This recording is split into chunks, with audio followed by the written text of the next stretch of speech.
What do Brenda Russell, Billy Davis Jr., Marilyn McCoo, Gerald Albright, and Patrice Rushen all have in common?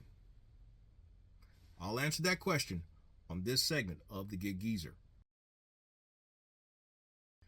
If this is your first time checking out The Gig Geezer, if you're a returning visitor of The Gig Geezer, thanks for coming by. And if you would not mind, hit that subscribe button, give my content a thumbs up, share my content among others, and I definitely welcome your comments in the section below. Well, tomorrow is Christmas Day 2024.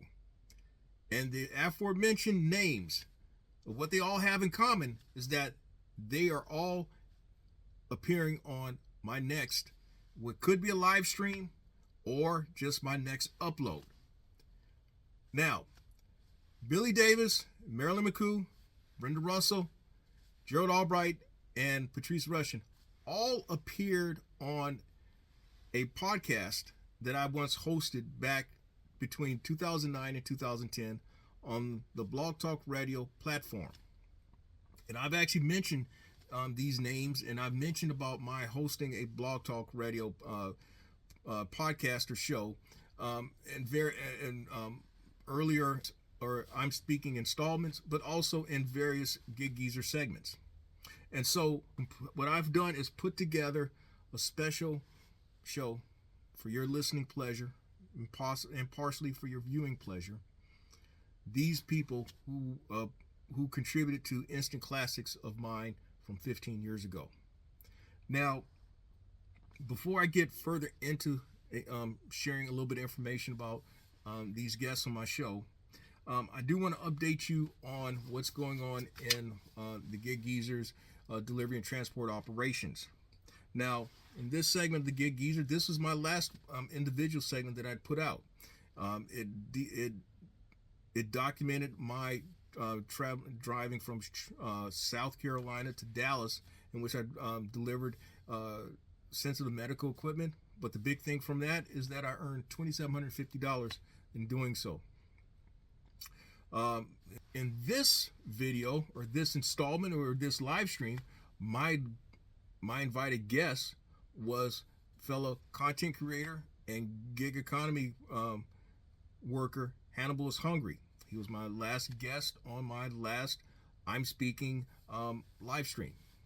And so the other thing I want to update you on, at least with the delivery and transport operations, is that, well, I'm sitting in this van, but this van is not working right now. In fact, I've got to have it towed to a nearby shop. I'm guessing, this is just my guess, is that I don't have a fuel pump right now.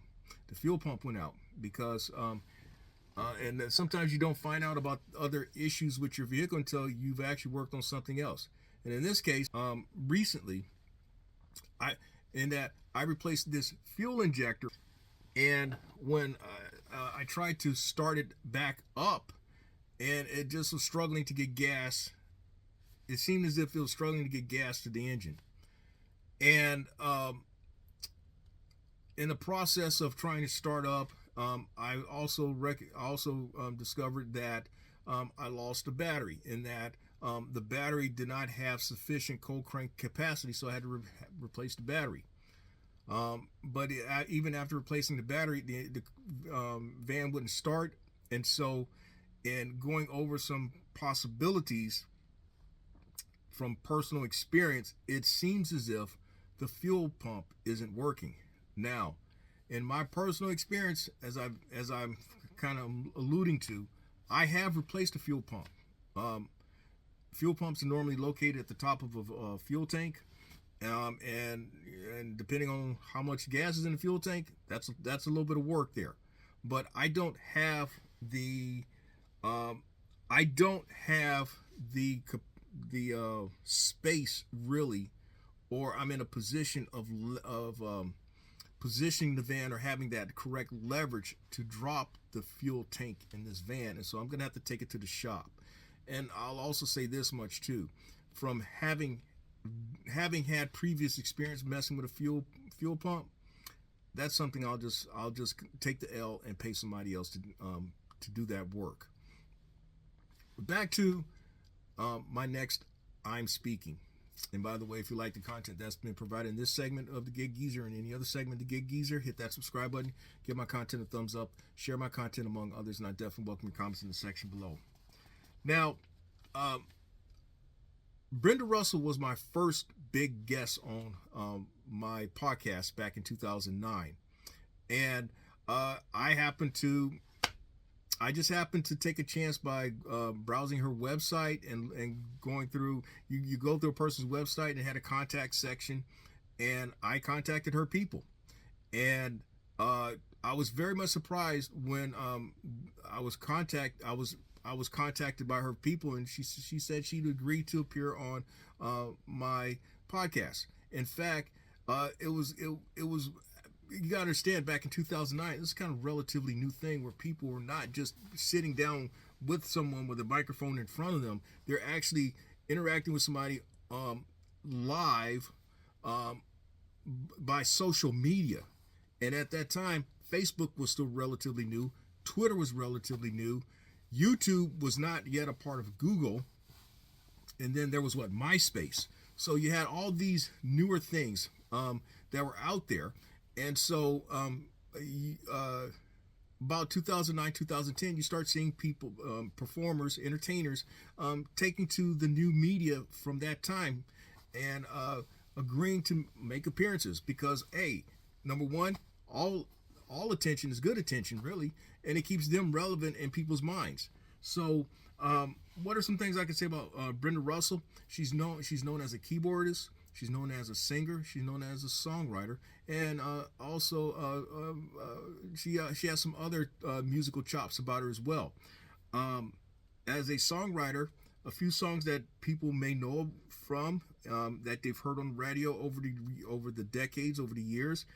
There's one sung by a young Shaka Khan when she was a part of Rufus called "Please Pardon Me." That was a song that Brenda wrote when she was going through a divorce back in the mid 1970s.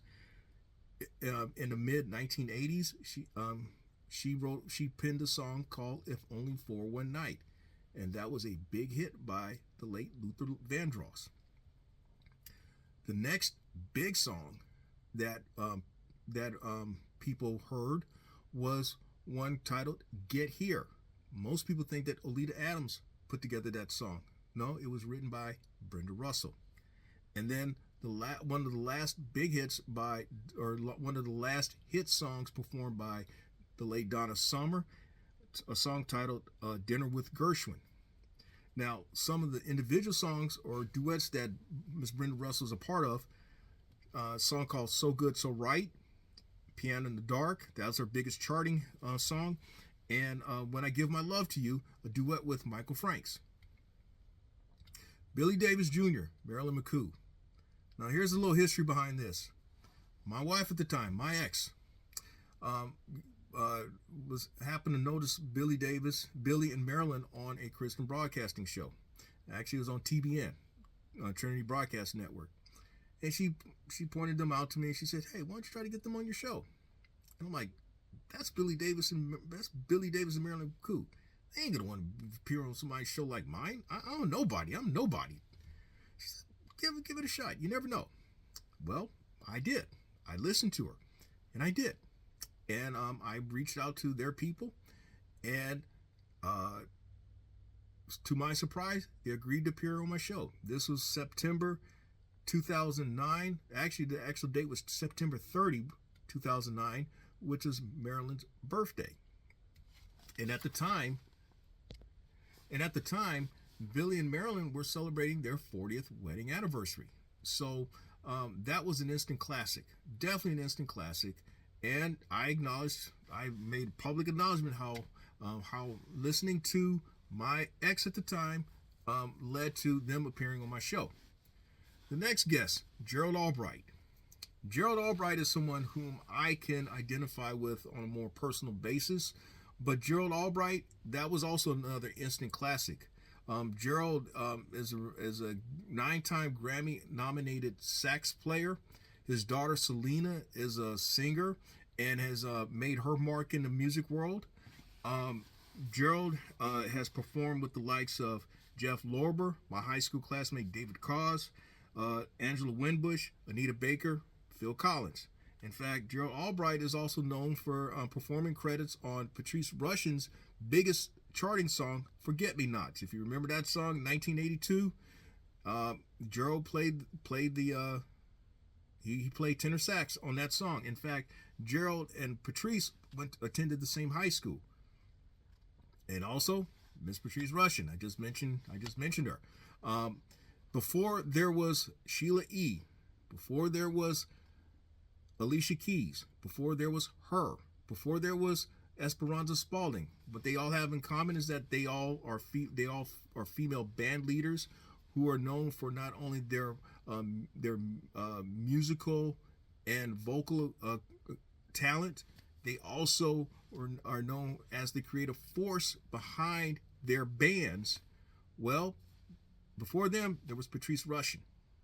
And so Patrice is she is a very versatile performer. She's been a very versatile performer.